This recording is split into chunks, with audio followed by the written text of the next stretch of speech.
দর্শক, রাজধানীর refer care হাসপাতালে এই মুহূর্তে আছেন আমাদের বিশেষ প্রতিনিধি আহমেদ সরওয়ার। যাচ্ছি সেখানে। সরওয়ার, বেগম খালেদা জিয়াকে কখন বিমানবন্দরের উদ্দেশ্যে নেওয়া হতে পারে?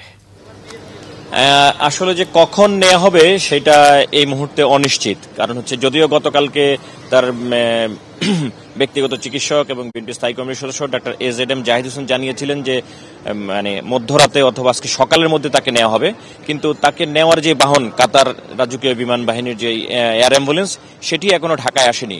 সেটি ঢাকায় আসবে। তবে সেটি ঢাকায় আসার আগেও আরেকটি বিষয় আছে, সেটা হচ্ছে যে তার পুত্রবধূ ডাক্তার জোবায়দা রহমান তিনি বাংলাদেশে পৌঁছাবেন। বাংলাদেশে পৌঁছানোর পর সেটি তিনি এভার কেয়ার হাসপাতালে আসবেন তার শাশুড়িকে দেখতে। সেখানে বসে তিনি ডাক্তারদের সাথে আবার আসলে কথা বলবেন এবং ডাক্তারদের বোর্ড বসবে। বোর্ডে বসে তখন সিদ্ধান্ত হবে যে আসলে খালেদা জিয়াকে কখন নিয়ে যাওয়া হবে। যদিও সিদ্ধান্ত হয়েছে যে খালেদা জিয়াকে বিদেশে নিয়ে যাওয়া হবে, কিন্তু বিদেশে নিয়ে যেতে হলে বেশ কিছু ইমিগ্রেশন আইনও আছে। কারণ চাইলেই যাকে তাকে বিমানে নিয়ে যাওয়া যাবে না, তার বডি ফিটনেস আছে কিনা সেই বিষয়গুলো দেখতে হবে। যদিও কালকে সিদ্ধান্ত হয়েছিল, কিন্তু আজকে আসলে কি হয়েছে সেটা ডাক্তারের ব্রিফ করা ছাড়া সেটা বলা যাচ্ছে না। কারণ তার শারীরিক অবস্থার যদি উন্নতি না হয় বা টানা 12-13 ঘন্টা বা 8-10 ঘন্টা ফ্লাই করার যেই সক্ষমতা সেটা যদি আজকে না থাকে, তাহলে সেটা আজকেও হবে না।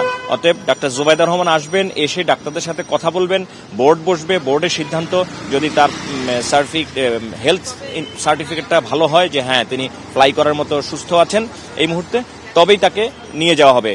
তবে এই জন্যই আসলে জোবায়দা রহমানের আসার আগ পর্যন্ত জোবায়দা রহমানের যে ফ্লাইট সেটি 10:35 সম্ভাব্য অবতরণের সময় আছে বাংলাদেশে। তো ওখান থেকে আসার পর তারপর আসলে পরিস্থিতি বোঝা যাবে যে কখন।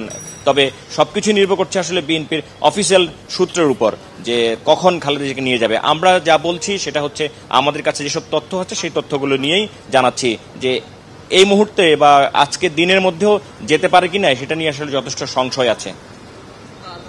সরওয়ার, আপনাকে অসংখ্য ধন্যবাদ।